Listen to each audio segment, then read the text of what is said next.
Assalamualaikum warahmatullahi wabarakatuh. Alhamdulillahirabbil alamin wa bihi nasta'inu ala umuri dunya waddin wa ala alihi wa sahbihi ajmain. Amma ba'du. Hadirin sahabat hijrah yang saya hormati dan saya banggakan, dan mudah-mudahan ada dalam lindungan Allah Subhanahu wa taala. Insya Allah di dalam video ini kita bisa sharing ngaji bareng, bisa ngaji bareng, bisa ngecas iman bareng-bareng, bisa ngecas diri bareng-bareng, bisa juga introspeksi diri bareng-bareng, dan bisa juga kita sharing. Kalaupun ada saya salah ataupun kurang dalam penyampaian, bisa di komen di bawah ya. Kita namanya juga ngaji bareng-bareng ya. Soalnya kalau kita ngaji langsung diamalkan kayak gini nih, misalnya itu berdampaknya cepat gitu. Jadi cepat nangkapnya. Contoh kita melihat atau mendengarkan ustadz ngaji, terus kita dengarkan lalu kita amalkan, ataupun kita sharing kayak yang saya lakukan sekarang. Itu yang saya rasa insya Allah lah cepat, walaupun belum bisa ngamalkan semuanya, cuman kita bisa cepat nangkapnya gitu. Makanya kita bareng-bareng ngaji untuk mensiarkan Islam ya sedikit, kan kata Nabi juga, sampaikanlah walaupun satu ayat kan gitu ya. Jadi insya Allah saya di sini mau menjelaskan sedikit yang saya tahu tentang akhlak. Yang pastinya yang kita teladani yaitu akhlak Nabi Muhammad Sallallahu Alaihi Wasallam. Sebagaimana di dalam hadis Rasul, sebagaimana yang di dalam di dalam Quran, Allah berfirman di dalam Quran, laqad kana lakum fi rasulillahi uswatun hasanah. Telah diturunkan kepada kalian seorang nabi yang uswatun hasanah.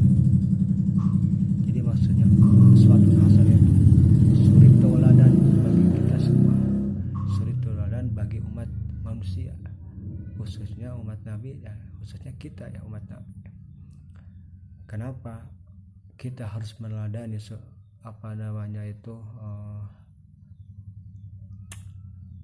akhlak Nabi? Karena semua yang diajarkan Nabi, yang dilakukan oleh Nabi, itu semuanya baik untuk kita, baik untuk orang lain, dan baik di mata Allah Subhanahu wa taala. Makanya kita harus meneladani Nabi. Sebagai contoh kisah dalam sirah Nabi, yaitu ketika Nabi bertemu dengan seorang anak yatim. Di dalam suatu kisah beliau melihat seorang anak yatim diam di pojokan, di mana orang-orang anak-anak kecil yang seusianya itu pada bermain, pada asik melihat sambil kesana kemari berlari-lari, sedangkan yang anak satu ini diam aja, murung gitu. Lalu Rasul menghampirinya dan Rasul tanya anak tersebut, "Ya bunaya, hai anakku, kenapa kamu berdiam diri di sini sendiri sedangkan yang lainnya pada bermain?" Terus anak itu menjawab, "Ya Rasulullah, bapak saya sudah meninggal ketika berjihad di medan perang, dan saya gak punya apa-apa. Saya gak punya baju baru kayak mereka, saya gak punya mainan baru." Terus apa kata Rasul? Yang paling kata-kata yang harus kalau bisa dan harus bisa kita bisa meneladaninya. Kata Rasul, "Maukah atau ridokah kamu kalau kami," ya kata panggilan Rasul itu kan, "kami jadi bapamu dan Hasan Husain jadi saudaramu dan Siti Fatimah jadi saudarimu?" Lalu kata anak kecil itu, "Ya mau," sambil berlari-lari. Betapa bahagianya anak kecil itu karena dia diangkat oleh Nabi menjadi anak angkatnya, bahkan menjadi anak seperti anak kandungnya sendiri. Dan dia berlari-lari ke semua temannya. Lalu Rasul diberikannya sepatu baru, diberikannya baju baru, diberikannya mainan baru sama Rasul. Dia sampai lari-lari, dia kesana kemari bilang sama teman-temannya, "Kamu kenapa lari-lari?" "Saya tadi ditanya Rasul, kenapa kamu diam?" Terus saya jawab, "Bapak saya udah gak ada, dia udah meninggal di jihad medan perang." Lalu beliau berkata, ridokah kamu kalau kami jadi ayahmu, Hasan Husain jadi saudaramu, dan Siti Fatimah jadi saudaramu?" "Ya aku mau." "Oh, kalau gitu kenapa ayahku gak mati?" Kata, ini kisah nyata kan. Jadi kata teman-temannya, kenapa ayahku gak mati?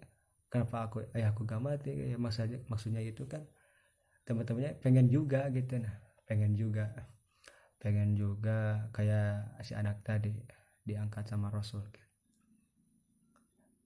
Jadi dalam kisah ini kita bisa meneladaninya, kita bisa menyayangi anak yatim ya semampunya kita aja.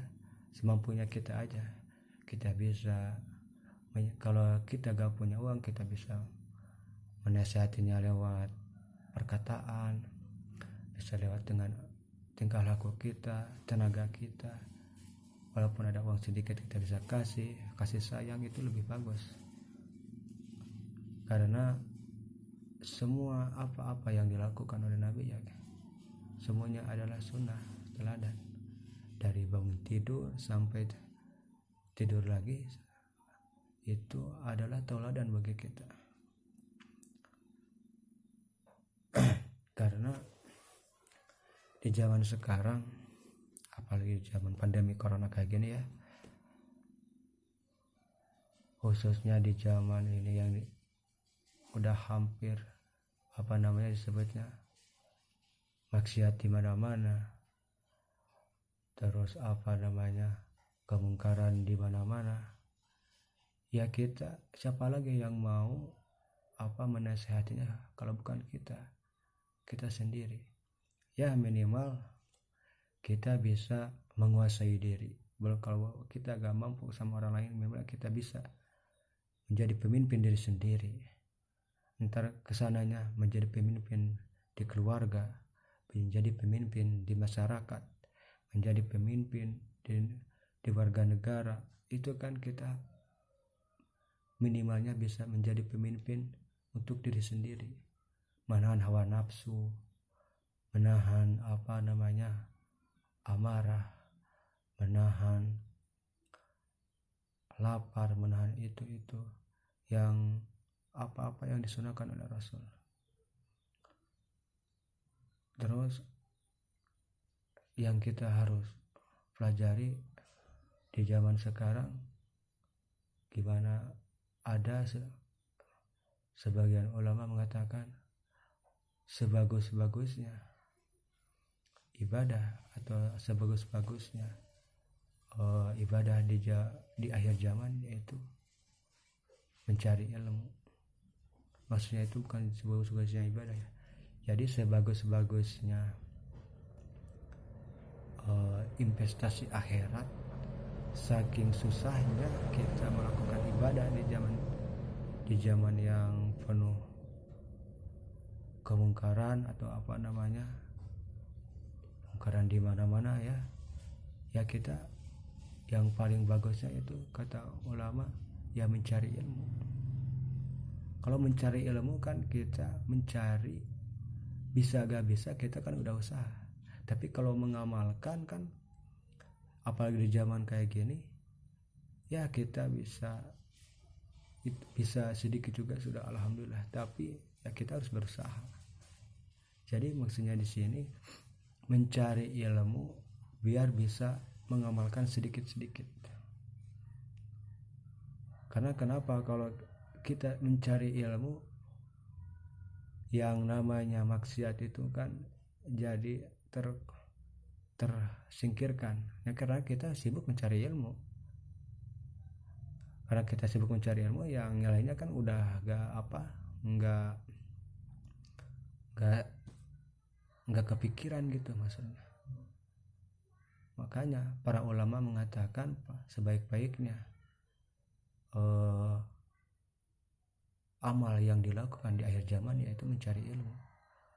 Karena begitu susahnya sekarang orang-orang, anak-anak yang mencari, anak-anak yang masuk ke pesantren, anak-anak yang yang mencari agama Islam, susah sekarang.